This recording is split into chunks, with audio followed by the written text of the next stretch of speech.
아마 이 유언장이 남아있다면 동성혼이 아직 제도화되기 전이겠죠. 저와 종렬이는 수십 년간 함께한 저의 가장 친한 친구이자 힘들 때 위로와 힘을 주었던 상담가이자 어려움 앞에서 깨달음을 주는 스승이자 인생에서 절대로 헤어지고 싶지 않은 배우자였습니다. 제가 먼저 떠나면 마치 우리가 그저 친한 형 동생으로 비추어질까. 장례식장에서 어색한 미소로 일가 친척 지인들에게 그저 친한 형으로 소개될까봐 두렵습니다. 이래서 안 하고 싶었어. 이거 슬프잖아.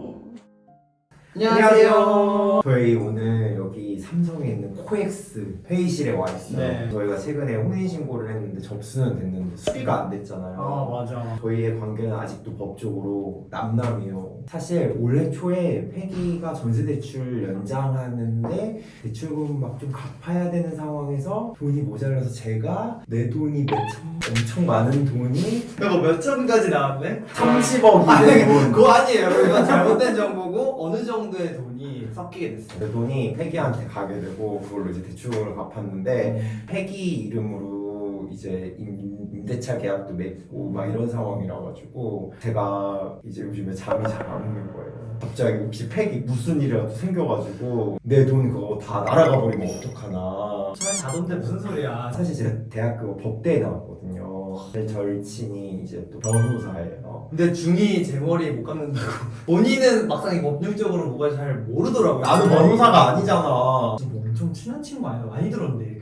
엄청 친한 친구라서 제가 이 친구 결혼식 사회도 받았거든요. 대구까지 가서. 근데 사실은 약간 친구한테 막상 막 이런 거를 물어보기가 또 어렵단 말이야. 막 친구도 바쁘고 그러니까. 지금도 그 친구분 요 근처에서 회사 끝나고 바로 온다 그래가지고 잠깐만 와서 이렇게 해주면 좋겠다 해서 지금 기다리는 거라서. 그래가지고 저희가 보증금 돈 섞인 문제뿐만 아니라 혹시라도 우리 둘 중에 누가 한 명이 뭐 죽거나 막 이랬을 때 어떻게 보호받을 수 있는 장치들 뭐 여러 가지 우리가 평소에 궁금했던 것들 싹 다 물어보려고. 진짜 원래 변호사 이런 거 상담하는데 돈 나가는 거 대단하다 진짜. 지인 차서 쓰는 거지. 근데 이거 온거 같아. 어머 들어와. 안녕하세요. 누나 너무 멋있다. 누나 근데 회사 이렇게 다녀요? 너무 멋있다. 그치? 누나 근데 완전 감사해요. 근데 퇴근하고 좀 피곤하겠다네. 좀 피곤해. 법원 갈 때 이런 옷 입고 가는 거야? 대본 될 때는 여기 좀 약간 더 어두운 거. 법원 갈 때 더 어두운 옷 입어야 돼? 눈에 띄지 않는 너무. 응, 그치. 아무튼 예슬아 우리가 이것저것 좀 법적으로 물어보고 싶은 게 있는데 공짜로 와줘서 너무 고마워. 감사해요. 아니야. 근데 누나 성격이 원래 원래 이렇지 않으셨던 것 같아. 나 지금 긴장했어. 아니 예슬이가 지금 긴장해서 이런 거예요. 어디 봐야 되는지도 모르겠어. 우리 보면 그 돼. 카메라를 아, 보시면 진짜? 아니, 이러다가 댓글 달릴 것 같아. 뭐라고? 우리 가짜 친구인 것 같다고. 우리 지금 한 15년 지기. 우리 대학교 절친이야. 너 나를 부르는 그게 있었잖아. 뭐라고 했지? 내 이름 김기환인데. 환희. 지금 그렇게 할 수 없어. 왜냐면 오늘 예슬이는 변호사로 온 거여가지고. 나 친구로 그때와 와. 달라. 그래서 내가 대신 보여줄게. 환희 하면 쓰리.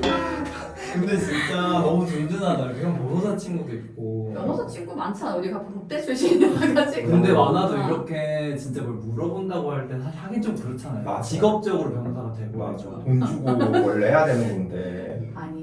왜? 지금 너무 어. 와, 나 약간 좀 놀랬어. 왜?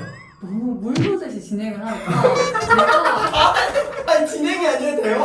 와. 근데 어. 예슬아 전문 분야가 뭐야? 나는 주로 이제 형사를 많이 하지. 형사? 막 살인 사건이나 막. 아이, 그렇게 강력 범죄는 안 하고 어. 이제 경제사범 위주로 너무 무섭다. 변호하는 일. 제일 큰 경제 사범이 아. 돈 단위가 얼마 정도였어? 보이스피싱 범죄 같은 경우에는 한 수십억에 보는 거. 근데 피고인이 많아. 그러니까 그 피고인한 게 이제 범죄자들이 많아가지고 진짜 그 피고인마다 선임되는 변호인이 각자 달라가지고 요거는 사실 왜 안 봤어? 연봉 너무 가벼워서. 예슬이랑 나랑 원래 신림동에서 공부를 또 같이 했었어. 근데 요거는 뛰쳐 나온 거야? 나는 한 3개월 만에 그만두고 거기서 연애를 했지. 말해도 돼? 알아. 알고 있어? 대학생 때 내가 그때 첫 연애를 했을 때 헤어지고 나서 진짜 힘들 때 예슬이가 내 옆에서 엄청 위로해줬었어. 그리고 진짜? 나한테 명언을 해줬어. 시간이 지나면 다 괜찮아지고. 나도 해봤는데 그랬더라. 다른 사람보다 잊혀지더라. 우리가 되게 다사다난한 이런 그치. 청춘을 보내다가 지금은 정착해서 너무 잘 살고 있잖아, 그치? 맞아. 지금 너무 잘 살고. 아니 근데 저희가 최근에 혼인신고를 해가지고 현행법사인데 동성혼이 막 이렇게 되지는 않으니까 불수리 통지받고 했었는데 현행법상으로는 지금 대한민국에서는 남남이잖아. 그러다 보니까 우리가 좀 겪는 불편함들이 있어가지고 내가 가장 지금 걱정하는 거 사실 하나가 있어. 그 폐기 이름으로 원래 전세 대출도 받고 임대차 계약도 폐기 이름으로 했거든. 근데 내가 거기에 임차 보증금에 내 돈 한 30억 정도가 사실은 큰 목돈이 내가 폐기한테 주고 폐기가 이제 그걸로 이제 대출금도 좀 갚고 하면서 보증금이 섞였거든. 근데 사람이 살다 보면은 갑자기 폐기가 막 크게 다쳐서 혼수 상태에 빠질 수도 있고 그러면은 안 되지만은 폐기가 만약에 먼저 하늘나라로 만약에 가게 됐을 때 큰 그 목돈이 어떻게 되는 것인가 나 그게 좀 걱정이 되더라고. 폐기도 없는데 돈도 없으면 난 안 되죠.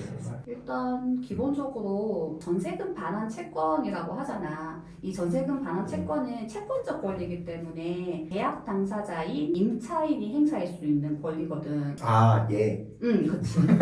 임대인의 입장에서는 전세금을 폐기에게만 반환할 수 있는 거야. 어쨌든 네. 내가 계약하는 거. 어쨌든 계약 당사자로 이제 폐기 이름이 들어가 있기 때문에 임대인의 입장에서는 킵이 아무리 돈을 많이 거기에다가 투자를 하더라도 30억이 들어가 있어도 30억이 들어가 있어도 그 전세금은 폐기에게. 그런 경우에 이제 기환이가 폐기에게 어떤 권리를 행사할 수 있는지 그게 또 좀 걱정이 되는 거잖아, 그치? 그럴 경우에는 둘 사이에 소비대차 계약서 항증을 작성을 하는 거야. 그러니까 내가 폐기에게 30억의 돈을 빌려줬다. 그러니까 언제까지 뭐 변제해야 된다. 뭐 이런 사실 형식적이지만 그런 차용증을 작성함으로써 나중에 권리를 확보할 수 있는 거지. 내가 폐기에게 받을 돈이 30억이라는 돈이 있다. 차용증 어떻게 써? 그냥 종이에 쓰면 돼? 당사자가 어찌 자유롭게 그 종이 한 장에다가 빌리는 사람 이름 그리고 빌려주는 사람 이름 적고 서명 또는 이제 도장을 날인하는 방법으로 해서 내가 언제 누구에게 돈을 빌렸고 언제까지 갚아야 될 의무가 있습니다. 이런 차용증을 작성을 해놓으면 나중에 이 차용증을 바탕으로 해서 내가 그만한 대여금 채권이 있다라는 거를 입증할 수가 있는 거지. 그럼 만약에 어. 차용증을 써놓은 상태로 제가 만약에 죽었어요. 그러면 만약에 제 재산이 예를 들어 부모님한테 갔다 라고 했을 때 그 부모님한테 이걸 이제 계약서를 드리면서 그렇지. 이 돈의 일부는 제 겁니다라고 주장하는 거예요? 일단 상속인이 피상속인 나 단어를 좀 어렵게 썼는데 피상속인이 죽은 사람이잖아. 그렇지. 내가 어떻게 공부했냐면은 어. 상속인은 상속받는 사람, 피상속인은 돌아가신 분. 돌아가셨으니까 피가 철철 났다 해서 피상속인 나 이렇게. 되게 정확하게 알고 있고 일단 상속인은 상속인을 받는 사람이고 피상속인은 돌아가신 분. 만약에 가정에서 만약에 그런 사망을 상황이 하게 되면 당연히 이제 법적인 상속권은 부모님이 가져가시는 거겠지. 그렇죠. 권리도 그리고 의무도 함께 승계를 하셔. 모든 내 재산에 대한 의무가 상속 재산에 대한 권리 의무를 부모님이 가져가시는 거기 때문에 기환이 같은 경우에는 폐계 부모님에게 상속인에게 그 대여금 채권을 주장을 할 수 있는 거지. 오. 막 부모님이 우리 아들이 쓴 거 아닌데 이러면 어떡해? 그러면 이제 소송 과정에서 이제 필적 감정을 하는 거지. 오. 이제 폐기 예전에 뭐 다이어리 같은 거 보면서 필적을 감정해가지고 거기에서 이거 봤죠? 이거 폐글씨죠? 이러면서 해가지고 폐기 자유의사로 차용증을 작성했다는 점을 입증을 하게 되면 법원에서는 맞네 이 차용증의 효력 인정할 수 있다. 그럼 예를 들어서 그런 걸 증명하는 절차도 필요 없을 정도로 미리 그런 걸 뭐 공증을 받는다거나 이런 거는 없는 거야? 폐기 생전에 이제 유증이라는 방법을 사용할 수 있을 것 같아. 이제 폐기의 특정 재산을 킴에게 증여하는 애초에 그런 재산 애초에 자체를. 그러면 그 재산을 규정에다가 내 전세보증금 전액을 다 증여한다라고 써도 되는 거야? 애초에 기환이 재산이었던 거잖아. 기관이 재산이기 때문에 그거를 뭔가 증여를 하게 된다고 하는 이게 좀 약간 이상한 거지. 그러면 괜히 세금 같은 그렇지. 그리고 세금 문제가 또 발생할 수 있기 그러면 때문에. 차용증은 차용증대로 쓰고 만약에 그 밖에 내 그렇지. 재산에 대해서는 유증으로 이게 와 그렇지. 여기 나왔다. 경상도 그렇지. 그렇지. 그렇지. 애초에 기관이 재산 같은 경우에는 사용증으로 해서 원래 내 거니까 당연히. 원래 내 거니까 네. 그렇게 하면 되고 회계 재산을 기관에게 증여하고 싶을 네. 경우에는 유증의 방법으로 해서 특정 재산을 넘기는 특정 유증을 하거나 아니면 전부 중에 일정 비율 반을 넘기겠다라는 형태의 포괄 유증도 이용할 수 있는 거지. 나한테 얼마나 할 거야? 그냥 다 해주면 안 돼? 근데 원래 부부는 다 서로한테 1순위로 가는 게 당연한 거 아니야? 아니야. 이게 아니에요? 그게 어떤 경우냐면 상속인의 순위를 결정한 민법 천조가 있는데 한 1순위가 직계 비속이야. 직계 비속과 그리고 배우자. 법률상 배우자. 근데 배우자는 같이 공동 상속을 받아. 만약 직계 비속 자식들이 있으면 배우자하고 같이 공동 상속을 받고 1.5대 1 비율로 이렇게. 배우자가 1.5고 자식이 1이고. 그렇게 가져가고 만약에 자식이 없어. 그럼 부모님이 계시잖아. 그럼 부모님하고 배우자만 있으면 배우자는 1.5고 부모님이 2를 가져가. 그런 기준으로 잡아놔도 좋긴 하겠다. 동성혼 같은 경우에는 법률상의 배우자로 인정하고 있지 않는 현행 법체계상 아무래도 상속인으로서의 그 권리 행사는 좀 힘들고 이제 유증의 방법으로 이렇게 재산을 이렇게 파트너에게 유증의 방법으로 원래는 만약에 내가 배우자였을 때 당연하게 가는 정도의 비율로 내가 세팅을 해놓을 수도 있는 거예요. 그치 유증의 방법으로 요건과 절차를 법정이 정한 대로 거쳐서 작성을 하면 그대로 이제 효력이 발생을 하지 사망 시에. 너무 멋있다.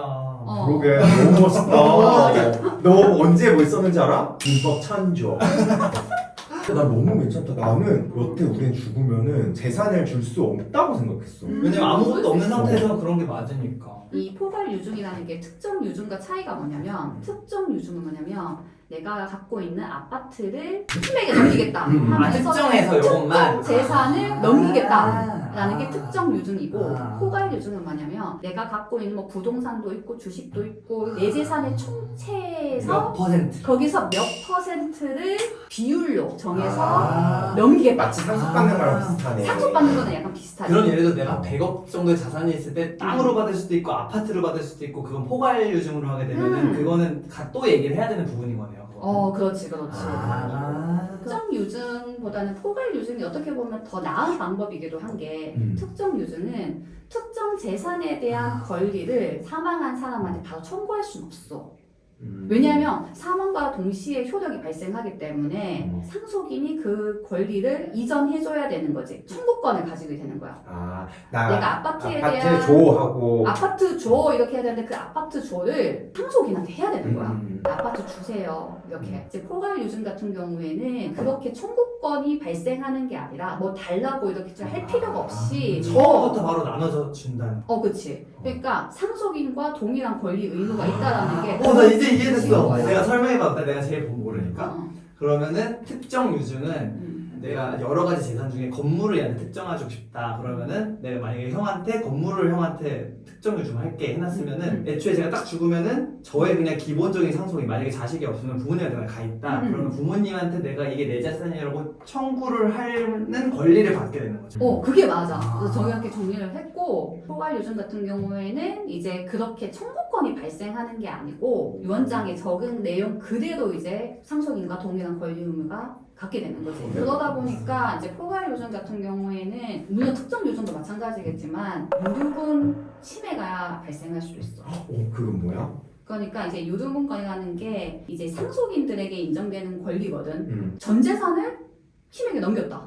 100%를 넘겼다. 그렇게 되면 원래 법적으로 보장받는 최소한의 몫을 상속인들은 가져가지 못하는 거잖아.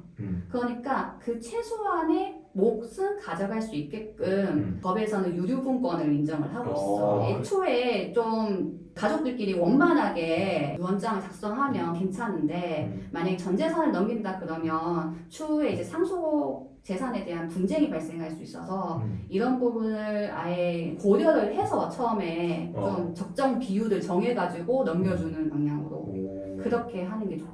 그러니까 괜히 전 재산 다 할게 하면은 이제 다른 상속인이 유급은 청구할 수도 있으니까 차라리 그렇지. 폭발유 좀 할 때 처음부터 좀 깔끔하게 나중에 이제 추후에 상속 분쟁이 발생할 거를 염두에 두고 사전에 가족들하고 잘 얘기를 해서 적정 비율로 재산을 증여하는 그런 방법을 한번 고려를 해보는 게 좋을 것 같다. 아니 근데 내가 법대 다닐 때 유언장 같은 거 쓰면은 뭐 변호사 공증을 받는 방법도 있었던 것 같은데 그게 변호사 공증을 받은 유언장이랑 그냥 내가 혼자서 쓴 유언장이랑 뭔가 차이가 있어? 유언은 유언 법정주의라고 해가지고 법에서 정한 방식에 따라서 유언을 해야지 법적 효력을 온전히 인정을 받을 수 있거든. 근데 유언의 방식에는 뭐 녹음도 있고 자필 증서도 있고 공정 증서에 의한 유언도 있겠지만 우리가 많이 흔히 활용하는 게 자필 유언장이라고 해서 자필 증서에 의한 유언이 있어. 유언을 하는 사람이 그 유언장에다가 자기의 이름과 뭐 주소 그리고 내용 거기에다가 서명이 아닌 도장을 찍음으로써 그 권리를 인정을 받는 거야. 유언장으로서 효력이 발생하는 거야. 하지만 이 자필 유언장은 죽고 나서 이제 상속인들이 유언장의 효력에 대해서 문제를 많이 삼을 수 있는 부분이 발생하기 때문에 이것보다는 이제 킴이 아까 전에 얘기한 것처럼 증인 2명 앞에 유언의 취지를 설명을 하고 거기에서 공증인이 그 유언 취지를 다 기록을 해가지고 공중 유언을 하는 거지. 증인도 있어요. 증인이 있어야 돼. 증인이 2명이 입회를 해서 증인 앞에서 진술을 하면 그 내용을 이제 공증인이 적어가지고 거기에다가 이런 내용의 이제 공증을 해주는 거지. 그래서 이게 뒤탈이 좀 없어. 그게 되게 깔끔하긴 깔끔하지. 그래서 오히려 좀 더 복잡하긴 하지만 확실한 방법이다. 오늘 너무 알차게 잘 너무 들었다. 유익했어요 진짜. 오늘 너무 유익했다. 너무 감사해요. 나중에 그 법적인 도움이 필요할 때 변호사로 선임할게. 성신선입고 사기꾼한테 돈 떼일 있으면 고소장 돈도 내가 써줄게. 여러분 혹시 사기꾼한테 돈 떼일 일 있으면은 전문이세요 전문. 그래서 황변. 황배한님. 아유, 네, 감사합니다. 고마워요 진짜. 고마워. 아우 유언장 쓴다고 생각하니까 마음이 또 찹찹하네. 뭐 착잡해. 모아놓은 재산이 많이 없는 것 같아서. 뭐 우리가 당장 죽을 것도 아니고 무슨 상관이야. 아니 근데 규진님이 모든 패밀리 보니까 유언장 이미 한번 쓰셨더라고. 맞아, 수업도 맞아. 듣고 그래서 규진님한테 좀 팁을 좀 들어야겠어. 그래? 여보세요? 규진님 안녕하세요. 저 키미예요. 저희가 유언장을 써보려고 하는데 이거는 혼자예요? 규진님 저 키미예요. 규진님의 유언장 썼던 거를 저희가 봐가지고 팁을 좀 듣고 싶어가지고 저는 장례 절차 막 이런 것도 유언장에 남길 수 있는지도 궁금하고 맞아요, 그래가지고 맞아요. 일단 그 장례 절차는 법적인 유언 사항은 아니기는 해요. 하지만 유언장에 써져 있으면은 그 사람들이 무시하기는 어려우니까 그런 차원에서 상주에 세연 언니를 넣어달라고 썼고요. 아 사인해가지고 실제로 무효가 되는 경우는 되게 많다고 해요. 웬만하면 지장보다는 실제 도장, 저도 지장을 찍긴 했는데 네. 실제 도장을 그냥 파시는 게 제일 쓰는 거를 영상으로 남기는 것도 저희는 영상으로 남겨서 올릴 거예요. 좋아요 좋아요. 그리고 재산 목록 꼼꼼히 적어야 된다는 거. 저희는 그냥 포괄로 그러니까 비율을 정해서 해주려고 하거든요. 그래서 저는 그냥 네. 포괄 중으로 다 세연 언니 밑으로 했긴 했어요. 전부 다 세연님한테 주는 걸로 했어요. 네네. 이제 란기가 네. 생겼으니까 좀 바꾸기는 해야겠지만 동시 사망할 경우도 약간은 걱정을 해야 되는 것 같아요. 뭐 동시사망은 전혀 생각 못 해봤어. 왜냐면은 네. 같이 다니니까 뭐 차 사고가 있을 수도 있는 거고 그럴 경우에는 다 라니한테 넘기는 뭐 이런 식으로. 오 감사합니다. 감사합니다. 쉬세요. 화이팅! 파이팅. 이렇게 주변에 앞서가는 사람이 있는 게 이렇게 좋은 일이야. 너무 좋다. 아니 근데 나는 우리 동시사망은 전혀 상상도 못했고 동시사망이랑 아 그리고 장례 절차는 그래도 명기하는 게 좋아. 명기하고 하나는 자필로 써야 된다. 날짜 연월일 써야 된다. 주소 써야 된다. 이름 쓰기. 남은 거는 도장을 찍어야 되는데 만약에 도장 없으면 이거. 그러면 우리 써볼까? 그래. 아니 거기다 쓴다고? 아 여보 너무 의미 있잖아. 여기 이거 우리 포스터인데 여기 뒤에가 이렇게 유언장을 쓸 수 있게끔. 네. 어머 그러면 이거 무언장 써가지고 벽에다 붙여놔? 어. 어머 좋다. 웨이브 모든 패밀리 아직도 안 본 망고들 어. 있으면은 다 같이 웨이브 너무 검색해가지고 좋다. 첫 달 100원 할인. 좋다. 그리고 유언장 써서 이거 이렇게 벽에다 붙여. 그러면 유언장 어디가 없어지지도 않겠네. 그래서 포괄류 중인데 그냥 재산 목록을 써놔주면은 좀 더 재산을 찾기가 쉬울 테니까. 요거 재산 목록에 뭐가 있는데요? 나 집 있잖아. 아 그러네? 그럼 또 뭐 있어? 은행 주식도 있잖아. 주식은 다 팔았지. 왜 다 팔았어? 집 사느라고. 돈 없어서. 어머 뭐 집이야 이제? 집밖에 없어. 큰 집 아니고 파주의 작은 집이에요, 여러분. 엄마 아빠 살 집. 어머니 아버지 살 집이 없어서. 제가 사드렸어요. 효도. 여보는? H 계좌. 그리고 플러스 내 전세자금, 내 가게. 아, 맞네. 근데 거기다 마지막에 이렇게 써야 돼. 이외의 재산이 더 있을 수 있음. 포괄류 중이기 때문에 기재를 그냥 해놓는 거지. 여기 안 써도 상속이 되는 거잖아. 세개 은행의 계좌들이랑 주식이랑 보험이랑 사업자. 여보는? 나는 부동산, 예금, 그 다음에 보험, 그 다음에 주식. 그러면 일단 써보지 뭐. 내가 가진 전체 재산에 대하여 공성 반려자 용량. 씨, 잘못 썼다. 왜? 아 미친놈! 그랬어. 나중에 여기다 짝짝 긋고 지장 찍으면 되니까 거기다 그냥 김기환이라고 써. 내가 이거 쓰면서 얘 혹시 자기 이름 쓰는 거 아니겠지 생각했는데 역시나. 그렇게 말하지 마. 주소 너무 칸이 작은데 어떡해? 나 그냥 이렇게 쓸 건데. 근데 여기에는 그럼 주민번호라는 거 안 써도 돼? 음. 왜? 김기환이 동명이 누군지 알고? 동성 반려자라고 써긴 했잖아. 그리고 여기 밑에 어쨌든 같은 동명의 사람이 있으니까 아니면은 3번에 쓰든가. 써야 될 것 같은데? 그러면 3번에 써. 여보 근데 칸이 너무 없는데 지금 그렇게 너무 잔소리가 너무 많은 것 같아. 그게 아니라 우리 뭐 써야 되는데 내가 알아서 쓸게. 없잖아. 내가 알아서 쓸게. 아니 왜 난 이만큼 나왔는데 왜 이만큼밖에 안 나와? 아니 내가 알아서 쓴데 거의 내용 없잖아. 이제 쓸 내용. 아니 우리 그거 서로한테 쓰는 그거는 거잖아. 여기다가 작게 쓸 거야.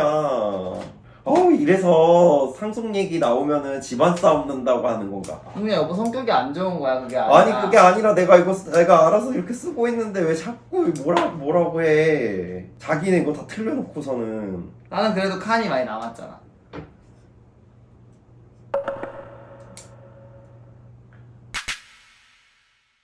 안녕하세요. 어제 이렇게 얘기를 막 하다 보니까 촬영을 못 하게 됐어요. 상속 문제는 또 분쟁이도 많잖아 사람들이. 그러다 보니까 여기 유언장을 쓰다가 또 잠시 조정의 시간이. 어제 근데 왜 있었어요. 그랬냐면은 제가 너무 여기 크게 써가지고 칸을- 크기가 너무 크게 쓰는 거 아니냐 했는데 그 말을 몇 번 듣다가 제가 갑자기 분노 감정이가 감정 제어판을 잡아버리는 바람에 갑자기 급발진하면서 갑분싸가 되고 오늘은 더 이상은 안 되겠다 해서 이제 접고 또 기분이 지금 좋은 상태로 다시 찍게 됐어요. 유언을 집행을 할 때 마지막으로 이걸 듣는 사람한테 해주고 싶은 말 맞아. 있잖아요. 그런 걸 이제 해야 되는데 어제 그 마음으로는 할 수 없을 거예요. 맞아.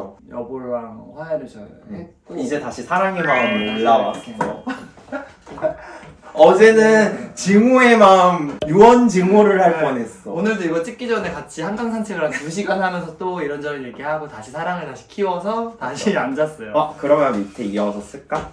우리 죽었을 때 장례 절차 있잖아. 장례 절차에서 우리의 성정체성을 숨기지 않았으면 좋겠고 우리 두 사람의 관계를 숨기지 않았으면 좋겠고 상주는 이 사람이 있으면 좋겠다. 좋다. 응. 근데 이거 쓰니까 마음이 좀 이상하네. 내가 죽는다면 내가 여보보다 먼저 죽어서 여보가 혼자 남아있을 텐데 그리고 가족들하고 여러 일들을 내 장례 절차도 해나가야 되고 재산도 뭔가 이걸 처리해야 되고 여러 상황 속에서 이걸 읽게 될 텐데 그때 사람들이 이걸 듣고 원활하고 서로 사이좋게 잘 진행되길 바라는 마음을 담아야 되는 거잖아. 그러니까 사실상 마지막 이 말이 이 유언이 잘 집행되게끔 협조해달라고 가족들한테 하는 말이네. 그런 거지. 다 썼어. 응, 잘했다. 우리 이제 그러면은 읽어보자. 그래, 여보 거 먼저 읽어봐. 나는 다음과 같이 유언한다. 내가 가진 전체 재산에 대하여 아버지가 1의 비율, 어머니가 1의 비율, 동성 반려자 박종렬이 1.5의 비율로 상속한다. 위 포괄 유증은 나의 사망으로 인하여 효력이 발생한다. 장례 절차에서 나의 성적 지향을 숨기지 않았으면 좋겠고 박종렬이 나의 동성 반려자로서 상주의 역할을 수행하길 바란다. 저와 종렬이는 수십 년간 함께한 저의 가장 친한 친구이자 힘들 때 위로와 힘을 주었던 상담가이자 어려움 앞에서 깨달음을 주는 스승이자 인생에서 절대로 헤어지고 싶지 않은 배우자였습니다. 아마 이 유언장이 남아있다면 동성혼이 아직 제도화되기 전이겠죠. 저에게 너무나도 소중한 이 사람이 저의 죽음 앞에서 외롭지 않았으면 좋겠습니다. 제가 떠나는 장례 절차에서 가장 위로받아야 할 사람이고 모든 절차가 종렬이가 원하는 방식으로 진행되길 부탁드립니다. 많은 재산을 남긴 것은 아니지만 제 배우자 박종렬이 법률상 배우자에 준하는 상속을 받길 원합니다. 저의 직계가족, 형제자매, 친인척분들이 제 유언대로 꼭 협조해 주시길 간곡히 부탁드립니다. 제 삶에서 힘이 되어 주었던 여러분께 감사드리고 사랑합니다. 무엇보다도 제 모난 성격을 받아주고 사랑해준 종렬이에게 사랑한다는 말로 유언을 마치고자 합니다. 여보, 너무너무 많이 사랑해. 이 죽음 앞에서 내가 더 많이 사랑해. 죽어서야 들을 수 있구나. 죽어야 듣는구나 이제 이게. 여보, 지금 휴지가 눈에 다 붙어있어. 어떡해. 여보, 내 유언 듣고 우는 거야? 아니면 여보 유언 듣다가 이렇게 우는 거야? 아니, 뭔가 그 순간에 상상하니까 슬프더라고. 나는 근데 이 순간을 너무 상상하기가 힘든 것 같아. 왜? 너무 내 마음이 너무 힘들 것 같아서. 고마워. 나 것도 읽을게. 나는 약간 여보처럼 잘 못 썼어. 응? 마지막으로 남기는 말. 이 글을 읽게 됐을 시점에는 내가 이 세상에 없겠네요. 아마 이 유언을 기환이 형과 엄마, 아빠, 형, 형수님, 동생이 다 같이 듣고 있겠죠? 그 끝이 어땠는지는 지금의 저희는 알 수 없지만 저는 한 톨의 후회도 없이 재밌게 살다 갑니다. 너무 따뜻하고 사랑이 넘치는 가족들 덕분에 기환이 형과도 가족의 일원으로서 배우자로서 함께 삶을 꾸려갈 수 있었어요. 정말 감사합니다. 근데 저는 사실 기환이 형이 조금 걱정됩니다. 법적 부부가 아닌 우리였지만 세상 그 어느 부부보다도 많은 삶을 나눈 우리였는데 제가 먼저 떠나면 마치 우리가 그저 친한 형 동생으로 비추어질까. 장례식장에서 어색한 미소로 일가 친척 지인들에게 그저 친한 형으로 소개될까봐 두렵습니다. 기환이 형이 겉으로는 강해 보여도 속이 참 여린 사람입니다. 충분히 애도하고 슬퍼하고 위로받을 수 있게 꼭 제 장례식장의 상주로서 잘 대해주시길 바랍니다. 어머니, 아버지, 저를 사랑 많고 단단한 사람으로 키워주셔서 감사해요. 형 언제나 든든한 형이었어. 고마워. 형수님, 우리 형 만나줘서 감사해요. 동생 많이 못 챙겨서 미안해. 항상 고마웠어. 그리고 나의 반쪽 여보, 나에게 정말 큰 사랑을 알려준 사람. 여보의 행복을 어디서든 기도할게. 저는 이제 하늘에 먼저 가 계신 어머니를 만나러 갑니다. 모두 사랑해요. 안녕. 이래서 안 하고 싶었어. 왜 이렇게 안 울었어? 이거 슬프잖아. 이래서 안 하고 싶었는데. 그래도 이렇게까지 얘기하면은 가족들도 듣지 않을까? 고마워. 근데 나 이거 약간 진짜 여보가 죽어가지고 가족들 앞에서 이거 읽는다고 상상하면서 들었단 말이야. 그러니까 너무 슬펐어. 여보가 너무 걱정해서 빨리 보자 찍자. 사랑해. 나이가 좀 차면서 주변 성소수자인 지인의 장례식장에 저희가 많이 갔거든요. 너무 슬퍼. 되게 오랫동안 사귀어왔던, 그리고 심지어 되게 정말 아팠을 때, 투병할 때 옆에서 계속 있어줬던 그 애인이 그냥 아무런 소개가 되지 못하고 그랬던 것들을 너무 많이 봐서. 맞아. 사실은 배우자인데 왜냐면 투병할 때 거의 매일 가서 항상 거기서 수발 다 하고 했던 사람이었는데 몇 3주로 년간. 못 입고 그냥 서빙만 하고 있는 거. 네.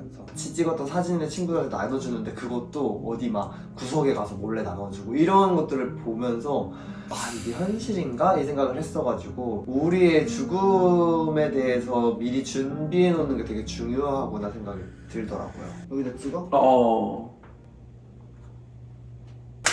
고마워. 사랑해. 우리 300살까지 살자. 여보가 날 더 사랑한다고 이렇게 말했네. 죽기 전에. 여보가 날 더 사랑한다고 말했네 나한테. 결국에는.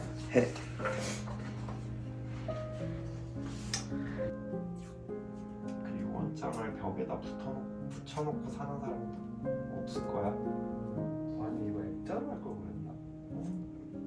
뭐지? 액자로 하면 근데 우리 액자로 하려고 하면 또 한참 걸릴걸. 우리는 또